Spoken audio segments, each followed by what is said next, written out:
تو سب لوگ جو ہیں وہ اکٹھے ہو کے حضرت آدم علیہ السلام کے پاس جائیں گے، ان کو جا کے کہیں گے کہ آپ اللہ تعالیٰ کے پہلے نبی ہیں اور ہم سب کے والد ہیں، تو آپ ہم سب کی سفارش کیجیے اور اللہ تعالیٰ سے کہیں کہ قیامت کا دن ختم کر دے اور حساب کتاب شروع ہو جائے۔ آدم علیہ السلام کہیں گے لست لہا، حدیث میں الفاظ ہیں، آدم علیہ السلام کہیں گے لست لہا، نہیں میں تو اس قابل نہیں ہوں، میں اللہ تعالیٰ سے نہیں کہہ سکتا حساب کتاب شروع کر۔ وہ لوگ کہیں گے کیوں، آپ کیوں کہہ سکتے ہیں، اللہ کے نبی ہیں، اللہ نے اتنے درجات عطا فرمائے۔ آدم علیہ السلام کہیں گے اگر میں نے کہہ دیا اللہ تعالیٰ حساب کتاب شروع کر، تو اللہ تعالیٰ کہے گا چل پہلے تو حساب دے، کہ جب تجھے کہا تھا کہ جنت میں سے سب کچھ کھانا سوائے اس پھل کے جس کا میں نے منع کیا، تو تو نے وہ کیوں چکھا، تو میں اللہ کو کیا حساب دوں گا، اس لیے کہہ دیا لست لہا۔ اور آدم علیہ السلام کہیں گے تم لوگ کسی اور نبی کے پاس جاؤ، اور پھر خود ہی مشورہ دیں گے کہ نوح کو بھی آدم ثانی ہی کہا جاتا ہے، ان کے بھی بڑے درجات تھے، تم سب لوگ مل کے نوح علیہ السلام کے پاس جاؤ۔ لوگ نوح علیہ السلام کے پاس جائیں گے، ان کو جا کے کہیں گے آپ اللہ تعالیٰ سے سفارش کریں کہ ہمارا یہ جو قیامت کا دن ہے یہ ختم ہو جائے اور ہمارا حساب کتاب شروع ہو جائے۔ تو نوح علیہ السلام بھی کہہ دیں گے لست لہا، اور کہیں گے کسی اور کے پاس چلے جاؤ۔ پھر سب لوگ مل کے ابراہیم علیہ السلام کے پاس جائیں گے، ابراہیم علیہ السلام بھی لست لہا کہہ کے ان کو اگلے نبی کے پاس بھیج دیں گے۔ اسی طرح کرتے کراتے سب لوگ عیسیٰ علیہ السلام کے پاس آئیں گے، تو عیسیٰ علیہ السلام کہیں گے کہ یہ ضرورت صرف حضرت محمد صلی اللہ علیہ وآلہ وسلم کر سکتے ہیں، آپ سب لوگ حضرت محمد صلی اللہ علیہ وآلہ وسلم کے پاس جاؤ۔ جب لوگ حضور کریم صلی اللہ علیہ وآلہ وسلم کے پاس جائیں گے تو حضرت ارشاد فرمائیں گے انا لہا، ہاں میں اس قابل ہوں، ہاں یہ توفیق اللہ مجھے دے گا، میں تمام انبیاء کی، اولیاء کی اور پورے میدان حشر میں پوری دنیا جو اکٹھی ہوئی ہے سب کی سفارش اللہ کے سامنے کروں گا۔ تو پھر نبی پاک صلی اللہ علیہ وآلہ وسلم فرماتے ہیں کہ میں سجدے میں سر رکھوں، اور فرمایا 7 دن تک میں سجدے سے سر نہیں اٹھاؤں گا۔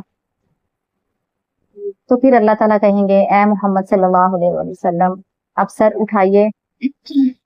اب جو مانگیں گے آپ کو دیا جائے گا، آپ جو بات کہیں گے آپ کی بات مانی جائے گی۔ رسول کریم صلی اللہ علیہ وآلہ وسلم نے بتایا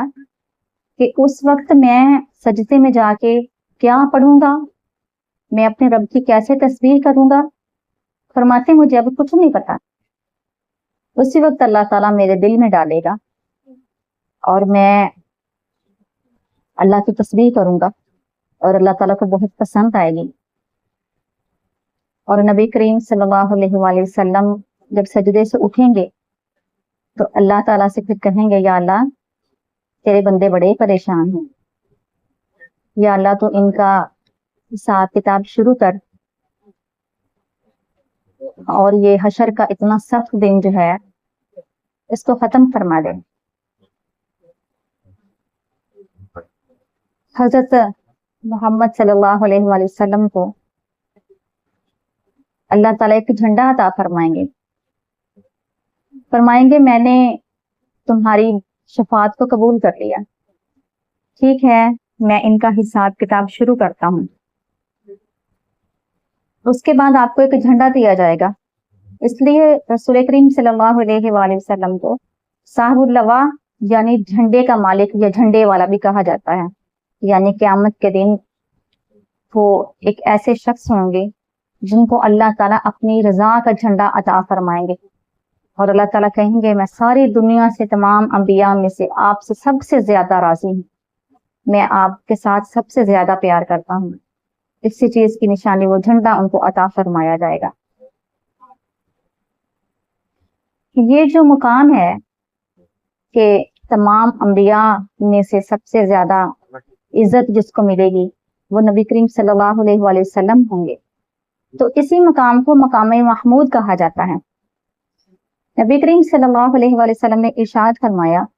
کہ جو شخص میرے لیے مقام محمود کی دعا کرے گا اللہ تعالیٰ سے، کل قیامت کے دن میں اس کی شفاعت کروں گی۔ سامعین اکرام، جو اذان کے بعد کی دعا ہے اس میں یہ دعا موجود ہے، آتی محمد الوسیلۃ والفضیلۃ والدرجۃ الرفیعۃ وابعثہ مقاما محمودا الذی وعدتہ۔ اللہ تعالیٰ نبی کریم صلی اللہ علیہ وسلم کو مقام محمود عطا فرما جس کا تو نے ان سے وعدہ فرمایا ہوا۔ وعدہ تو پہلے سے ہی اللہ تعالیٰ کا ہے کہ نبی کریم صلی اللہ علیہ وآلہ وسلم کو ہی مقام محمود ملنا ہے، لیکن ہم اگر دعا کریں گے آپ کے لیے تو انشاءاللہ شفاعت ہمارے لیے لازم ہو جائے گی۔ تو ہمیں چاہیے اذان کے بعد لازمی اذان کے بعد کی دعا پڑھی جائے اور درود شریف بھی پڑھا جائے، کیونکہ اس کا بہت زیادہ ثواب ہے۔ تو جو مقام محمود کی دعا مانگے گا اس کے لیے بھی نبی پاک صلی اللہ علیہ وآلہ وسلم اس کی بھی شفاعت کریں گے۔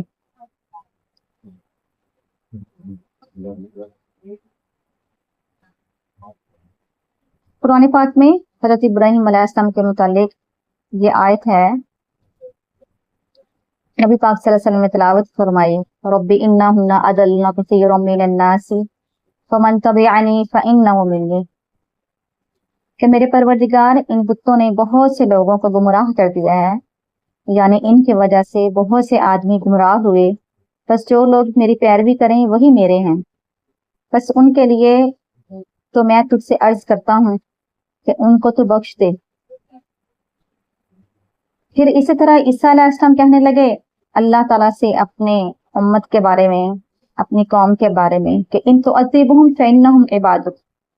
اگر تو اس کو میری قوم کو عذاب دینا چاہتا ہے تو اللہ تعالیٰ دے دے، وہ تیرے ہی بندے ہیں۔ تو یہ باتیں سن کے دونوں انبیاء کی باتیں جو ہیں وہ نبی کریم صلی اللہ علیہ وسلم نے قرآن پاک میں پڑھی، اور اس کے بعد آپ رونے لگے اور دعا کے لیے ہاتھ اٹھائے اور کہنے لگے نبی پاک صلی اللہ علیہ وسلم، اے اللہ میری امت میری امت، اور بار بار رو رہے ہیں اور اللہ تعالیٰ سے اپنی امت کی بخشش کی دعا مانگ رہے ہیں۔ تو اللہ تعالیٰ نے حضرت جبریل علیہ السلام کو فرمایا تو محمد صلی اللہ علیہ وآلہ وسلم کے پاس جاؤ،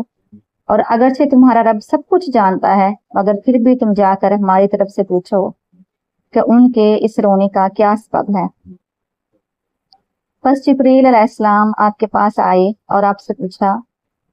آپ نے جبریل کو وہ بتلا دیا جو اللہ سے عرض کیا تھا۔ آپ نے جبریل علیہ السلام کو وہ سب کچھ بتا دیا جو اللہ تعالیٰ اللہ سے عرض کیا تھا، یعنی یہ کہ اس وقت میرے رونے کا سبب میری امت کی فکر ہے۔ تو جبریل علیہ السلام نے جا کر اللہ تعالیٰ سے عرض کیا تو اللہ تعالیٰ نے جبریل کو فرمایا کہ محمد کے پاس جاؤ اور ان کو ہماری طرف سے کہو کہ تمہاری امت کے بارے میں ہم تمہیں راضی اور خوش کر دیں گے اور تمہیں غمگین نہیں کریں گے۔ تو دنیا میں ہی جب ظاہری دنیا میں رسول کریم صلی اللہ علیہ وآلہ وسلم موجود تھے تو آپ اپنی امت کی بہت زیادہ فکر کرتے تھے اور اللہ تعالیٰ سے بار بار اپنی امت کی بخشش کے لیے دعا کرتے تھے۔ اللہ تعالیٰ نے دنیا میں ہی آپ سے وعدہ کیا ہے کہ کل جب قیامت کے دن آپ اپنی امت کے بارے میں شفاعت کریں گے تو اللہ تعالیٰ آپ کی شفاعت قبول کریں گے۔ اللہ تعالیٰ سے دعا ہے اللہ ہم کو ایسے عمل کرنے کی توفیق دے کہ ہم اپنے نبی کی شفاعت سے بہرہ مند ہو سکیں۔ اللہ تعالیٰ ہم سب کو عمل کی توفیق عطا فرمائے۔ وما علینا الا البلاغ المبین۔